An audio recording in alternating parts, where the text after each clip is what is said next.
ನಮಸ್ಕಾರ ನನ್ನ ಪ್ರೀತಿಯ ವೀಕ್ಷಕರಿಗೆಲ್ಲ ಅಮಿತ್ ಲಾಗ್ಸ್ಗೆ ತಮ್ಮೆಲ್ಲರಿಗೂ ಸ್ವಾಗತ. ಈ ರೀತಿ ಖಾಲಿಯಾಗಿರುವಂತಹ ಕ್ಯಾನು ನಿಮ್ಮನೆಯಲ್ಲೂ ಕೂಡ ಇದೆಯಾ? ಹಾಗಿದ್ರೆ ಈ ವಿಡಿಯೋನ ಸ್ಕಿಪ್ ಮಾಡದೆ ಕೊನೆಯವರೆಗೂ ನೋಡಿ. ಈ ಕ್ಯಾನ್ ಬಂದ್ಬಿಟ್ಟು ನಾನು ಇದರಲ್ಲಿ ಶಾಂಪೂವನ್ನು ತರಿಸಿದ್ದೆ. ಆ ಶಾಂಪೂ ಖಾಲಿ ಆಗೋಯ್ತು, ಹಾಗಾಗಿ ನಾನು ಈ ಕ್ಯಾನನ್ನು ರೀಯೂಸ್ ಮಾಡ್ಕೊಳ್ತಾ ಇದ್ದೀನಿ.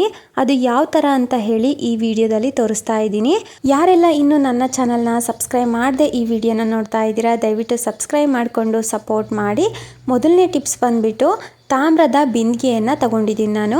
ನೋಡಿ, ತಾಮ್ರದ ಬಿಂದಿಗೆ ಮೇಲೆ ಎಷ್ಟೊಂದು ಕಲೆಗಳಿದೆ ಅಂತ ನೋಡ್ಬೋದು ನೀವಿಲ್ಲಿ. ಚುಕ್ಕೆ ಚುಕ್ಕೆ ಥರ ಆಗಿದೆ. ಸೊ ಇದನ್ನು ನಾವು ನೀಟಾಗಿ ಪಳಪಳ ಅಂತ ಹೊಳೆಯೋ ಥರ ಮಾಡ್ಬೋದು. ಅದು ನಮ್ಮ ಅಡುಗೆ ಮನೆಯಲ್ಲಿರುವಂತಹ ವಸ್ತುಗಳಿಂದ. ಅದು ಯಾವ ಥರ ಅಂತ ಹೇಳಿಬಿಟ್ಟು ತೋರಿಸ್ತಾ ಇದ್ದೀನಿ ನಿಮಗೆ. ಈಗ ಒಂದು ಪ್ಲೇಟ್ಗೆ 2 ಟೇಬಲ್ ಸ್ಪೂನ್ ಆಗುವಷ್ಟು ನಾನು ಗೋಧಿ ಹಿಟ್ಟನ್ನು ಹಾಕ್ಕೊಳ್ತಾ ಇದ್ದೀನಿ.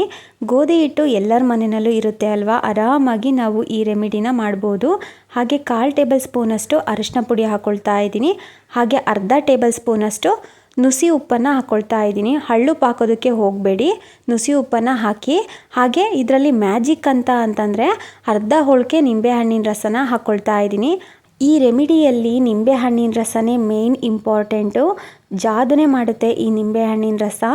ನೋಡಿ, ನಾನು ಅರ್ಧ ಹೋಳಿಗೆ ನಿಂಬೆಹಣ್ಣಿನ ರಸನ ಇಂಟ್ಕೊಂಡಿದ್ದೀನಿ. ಈಗ ನೀಟಾಗಿ ಮಿಕ್ಸ್ ಮಾಡ್ಕೊಳ್ಳೋಣ. ನಾವಿಲ್ಲಿ ಗೋಧಿ ಹಿಟ್ಟು ಅರಿಶಿನ ಪುಡಿ ಹಾಕಿರೋದ್ರಿಂದ ತಾಮ್ರದ ಬಿಂದಿಗೆ ಅಥವಾ ಪೂಜೆ ಸಾಮಾನು ಇರುತ್ತೆ ಅಲ್ವಾ, ತಾಮ್ರದ್ದು ಅಥವಾ ಬೆಳ್ಳಿದು, ಹಿತ್ತಾಳೆದು, ಅದೆಲ್ಲ ತುಂಬಾ ಶೈನಿಂಗ್ ಹೊಳೆಯುತ್ತೆ. ತುಂಬಾ ವರ್ಕ್ ಆಗುತ್ತೆ ಇದು. ನಿಜವಾಗ್ಲೂ ಇದನ್ನು ಟ್ರೈ ಮಾಡಿ ನಾನೇ ಶಾಕ್ ಆದೆ. ನೀವು ಕೂಡ ಟ್ರೈ ಮಾಡಿ ನೋಡಿ. ಈಗ ಸ್ವಲ್ಪನೇ ನೀರನ್ನ ಹಾಕ್ಕೊಂಡ್ಬಿಟ್ಟು ಕಲಿಸ್ಕೊಳ್ತಾ ಇದ್ದೀನಿ ನಾನು. ಒಟ್ಟಿಗೆ ಜಾಸ್ತಿ ನೀರನ್ನ ಹಾಕೋದಕ್ಕೆ ಹೋಗಬೇಡಿ, ಸ್ವಲ್ಪನೇ ನೀರನ್ನ ಹಾಕ್ಕೊಂಡ್ಬಿಟ್ಟು ಕಲಿಸ್ಕೊಳ್ಬೇಕು. ನೋಡಿ, ಈ ಅದಕ್ಕೆ ನಾನು ಕಲಿಸ್ಕೊಂಡಿದ್ದೀನಿ. ತೀರಾ ತೆಳ್ಳಗೂ ಇರಬಾರ್ದು, ತೀರಾ ಗಟ್ಟಿಗೂ ಇರಬಾರ್ದು, ಮೀಡಿಯಮ್ ಆಗಿ ಈ ರೀತಿ ಇರಬೇಕು. ನೋಡ್ತಾ ಇದ್ದೀರಾ ಅಲ್ವಾ, ಈ ಥರ ರೆಡಿ ಮಾಡ್ಕೊಂಡ್ಬಿಟ್ಟು ಈಗ ತಾಮ್ರದ ಬಿಂದಿಗೆಗೆ ಸ್ವಲ್ಪ ಹಚ್ಚಿ ತೋರಿಸ್ತಾ ಇದ್ದೀನಿ. ನೋಡಿ, ನಾನು ಎಲ್ಲಿ ಹಚ್ತಾ ಇದ್ದೀನೋ ಅಲ್ಲಿ ಅಷ್ಟೇ ಬೆಳ್ಳಗಾಗ್ತಾ ಇದೆ. ಜಸ್ಟ್ ನಾವು ಹಚ್ಚಿದ್ರೆ ಸಾಕು, ತುಂಬ ಚೆನ್ನಾಗಿ ಕ್ಲೀನ್ ಆಗಿಬಿಡುತ್ತೆ. ಉಜ್ಜೋದಾಗಲಿ ತಿಕ್ಕೋದಾಗಲಿ ಯಾವುದು ಬೇಡ, ಜಸ್ಟ್ ಈ ಪೇಸ್ಟನ್ನು ಅಪ್ಲೈ ಮಾಡಿದರೆ ಸಾಕು. ನೋಡಿ ಎಷ್ಟು ಚೆನ್ನಾಗಿ ಪಳ ಅಂತ ಹೊಳಿತಾ ಇದೆ ಅಂತ. ನಾವು ಪೂಜೆ ಸಾಮಾನು ತೊಳೆಯೋದಕ್ಕೆ ಅಥವಾ ತಾಮ್ರ, ಹಿತ್ತಾಳೆ, ಬೆಳ್ಳಿ ಸಾಮಾನು ತೊಳೆಯೋದಕ್ಕೆ ಪೀತಾಂಬರಿ ಅಥವಾ ಸಬೀನ, ಸೋಪು ಯಾವುದು ಬಳಸಬೇಕಾಗಿಲ್ಲ. ಈ ಪೇಸ್ಟ್ ಒಂದು ರೆಡಿ ಮಾಡಿಕೊಂಡ್ರೆ ಸಾಕು. ನಾವು 2 ನಿಮಿಷದಲ್ಲಿ ಕ್ಲೀನ್ ಮಾಡ್ಕೊಂಡು ಬಿಡ್ಬೋದು. ಪೂಜೆ ಸಾಮಾನಾಗಲಿ, ತಾಮ್ರ ಆಗಲಿ, ಹಿತ್ತಾಳೆ ಆಗಲಿ, ಬೆಳ್ಳಿ ಸಾಮಾನಾಗಲಿ ತುಂಬ ಚೆನ್ನಾಗಿ ಕ್ಲೀನ್ ಮಾಡ್ಕೊಳ್ಬೋದು. ಸೊ ನೋಡಿದ್ರಿ ಅಲ್ವಾ, ನಮ್ಮ ಅಡುಗೆ ಮನೆಯಲ್ಲಿರುವಂತಹ ವಸ್ತುಗಳನ್ನೇ ಬಳಸಿಬಿಟ್ಟು ನಾವು ಹಿತ್ತಾಳೆ ಅಥವಾ ತಾಮ್ರ, ಬೆಳ್ಳಿ ಸಾಮಾನ ಕ್ಲೀನ್ ಮಾಡ್ಕೊಳ್ಬೋದು. ನಾನೀಗ ಬಿಂದಿಗೆ ಫುಲ್ಲೂ ಈ ಪೇಸ್ಟನ್ನು ಅಪ್ಲೈ ಮಾಡ್ತಾ ಇದ್ದೀನಿ. ನೋಡಿ, ಈ ಥರ ಅಪ್ಲೈ ಮಾಡಿದಾದಮೇಲೆ ನಾನೀಗ ಈ ಬಿಂದಿಗೆನ ನೀರಲ್ಲಿ ವಾಶ್ ಮಾಡಿಬಿಟ್ಟು ತೋರಿಸ್ತೀನಿ ನಿಮಗೆ. ರಿಸಲ್ಟ್ ಎಷ್ಟು ಚೆನ್ನಾಗಿ ಬಂದಿದೆ ನೋಡಿ. ಜಸ್ಟ್ ನಾನು ಅಪ್ಲೈ ಮಾಡಿರೋದಷ್ಟೇ, ಉಜ್ಜಿಲ್ಲ, ತಿಕ್ಕಿಲ್ಲ. ನೋಡಿ, ನೀರು ಹಾಕ್ಬಿಟ್ಟು ವಾಶ್ ಮಾಡಿ ತೋರಿಸ್ತಾ ಇದ್ದೀನಿ. ಯಾವುದೇ ಥರ ಸೋಪ್ ಆಗಲಿ, ಲಿಕ್ವಿಡ್ ಆಗಲಿ, ಪೀತಾಂಬರಿ ಆಗಲಿ ನಾನು ಬಳಸಿಲ್ಲ. ಹುಣಸೆ ಹಣ್ಣು ಕೂಡ ಬಳಸಿಲ್ಲ ನಾನು. ನೋಡಿ ನೀವು ಎಷ್ಟು ಚೆನ್ನಾಗಿ ಪಳ ಅಂತ ಹೊಳಿತಾ ಇದೆ ಅಂತ. ಹೊಸ ಬಿಂದಿಗೆ ತಂದಾಗ ಯಾವ ರೀತಿ ಇರುತ್ತೋ ಅದೇ ಥರನೇ ಆಗಿದೆ. ನೀವು ಕೂಡ ಟ್ರೈ ಮಾಡಿ ನೋಡಿ. ಹಾಗೆ ನಾನು ಇನ್ನೂ ಸ್ವಲ್ಪ ಪೇಸ್ಟ್ ಉಳ್ಕೊಂಡಿದ್ದೆ, ಅದಕ್ಕೆ ಪೂಜೆ ಸಾಮಾನನ್ನು ಕ್ಲೀನ್ ಮಾಡ್ಕೊಳ್ತಾ ಇದ್ದೀನಿ. ನೋಡಿ, ಈಗ ಪೂಜೆ ಸಾಮಾನಿಗೂ ಕೂಡ ನಾನು ಈ ಥರ ಈ ಪೇಸ್ಟನ್ನು ಹಚ್ತಾ ಇದ್ದೀನಿ ಅಷ್ಟೇ. ನಾನು ಉಜ್ಜುತ್ತಾ ಇಲ್ಲ, ಜಸ್ಟ್ ಅಪ್ಲೈ ಮಾಡ್ತಾ ಇದ್ದೀನಿ ಅಷ್ಟೇ. ನೋಡ್ಬೋದು ಎಷ್ಟೊಂದು ಗಲೀಜಾಗಿದೆ ಅಲ್ವಾ. ನಾವು ಇದರಲ್ಲಿ ಕರ್ಪೂರ ಹಚ್ಬಿಟ್ಟು ಆರತಿ ಮಾಡಿದ್ದೆ, ಅದು ತುಂಬಾ ಬ್ಲ್ಯಾಕ್ ಆಗಿಬಿಟ್ಟಿದೆ.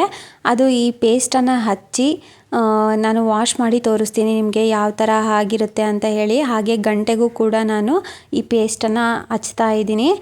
ಸೊ ಇವಾಗ ಹಚ್ಚಿದಾದಮೇಲೆ ನಿಮಗೆ ತೋರಿಸ್ತೀನಿ ನಾನು ವಾಶ್ ಮಾಡಿಬಿಟ್ಟು.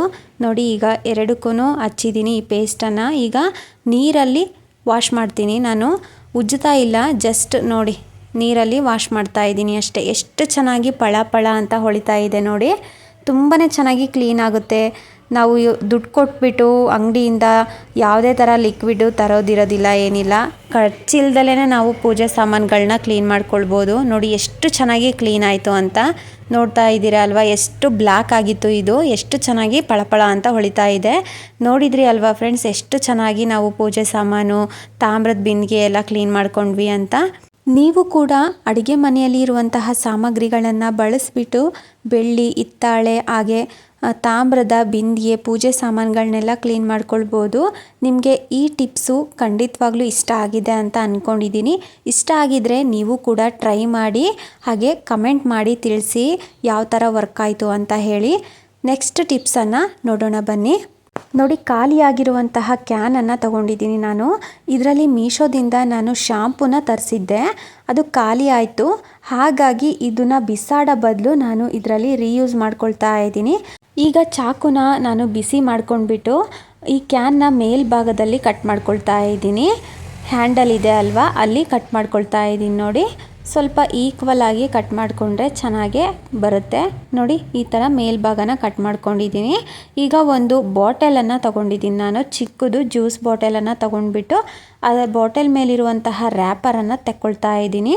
ಈಗ ಚಾಕುನ ಬಿಸಿ ಮಾಡ್ಕೊಂಡ್ಬಿಟ್ಟು ನೋಡಿ, ನಾನು ಬಾಟಲ್ನ ಮೇಲ್ಭಾಗದಲ್ಲಿ ಕಟ್ ಮಾಡ್ಕೊಳ್ತಾ ಇದ್ದೀನಿ. ವಿಡಿಯೋದಲ್ಲಿ ಯಾವ ರೀತಿ ತೋರಿಸ್ತಾ ಇದ್ದೀನೋ ಅದೇ ಥರ ನೀವು ಕೂಡ ಟ್ರೈ ಮಾಡ್ಬೋದು. ಈ ಥರ ಕಟ್ ಮಾಡ್ಕೊಂಡಾದಮೇಲೆ ನೋಡಿ, ಈಗ ಈ ಬಾಟಲ್ದು ಕ್ಯಾಪ್ ತೆಗೆದ್ಬಿಟ್ಟು ಈಗ ಕ್ಯಾನ್ ಮೇಲೆ ಆ ಕಟ್ ಮಾಡ್ಕೊಂಡಿರುವಂತಹ ಬಾಟಲ್ನ ಇಟ್ಕೊಂಡ್ಬಿಟ್ಟು ಕ್ಯಾಪ್ ಹಾಕ್ತೀವಿ ಅಲ್ವಾ, ಅಲ್ಲಿ ಮಾರ್ಕ್ ಮಾಡ್ಕೊಳ್ತಾ ಇದ್ದೀನಿ. ನೋಡಿ, ಸರ್ಕಲ್ ಆಗಿ ಈ ಥರ ಮಾರ್ಕ್ ಮಾಡ್ಕೊಂಡಿದ್ದೀನಿ. ಈಗ ಒಂದು ಚಾಕುನ ಬಿಸಿ ಮಾಡ್ಕೊಂಡ್ಬಿಟ್ಟು ಮಾರ್ಕ್ ಮಾಡ್ಕೊಂಡಿದ್ದೆ ಅಲ್ವಾ, ಅಲ್ಲಿ ಚಾಕುಯಿಂದ ಕಟ್ ಮಾಡ್ಕೊಳ್ತಾ ಇದ್ದೀನಿ. ರೌಂಡ್ ಶೇಪಾಗಿ ಈ ಥರ ಕಟ್ ಮಾಡ್ಕೊಳ್ಬೇಕು. ಚಾಕು ಬಿಸಿ ಮಾಡಿಕೊಂಡ್ರೆ ಸಾಕು, ಈಸಿಯಾಗಿ ಕಟ್ ಮಾಡ್ಕೊಳ್ಬೋದು. ನೋಡಿ, ಈ ಥರ ಕಟ್ ಮಾಡ್ಕೊಂಡಾದ್ಮೇಲೆ ಅದರಲ್ಲಿ ನಾನು ಬಾಟಲ್ನ ಹಾಕ್ಕೊಳ್ತಾ ಇದ್ದೀನಿ.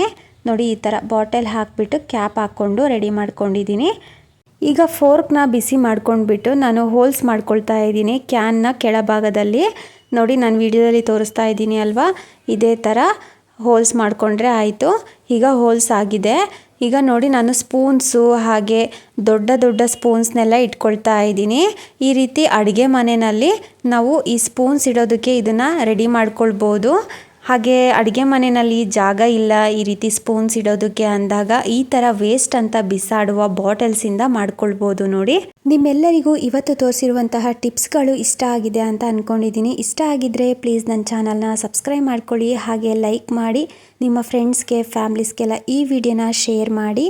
ನಿಮ್ಮ ಅನಿಸಿಕೆನ ಕಮೆಂಟ್ ಬಾಕ್ಸಲ್ಲಿ ಕಮೆಂಟ್ ಮಾಡಿ ತಿಳಿಸಿ. Thank you for watching.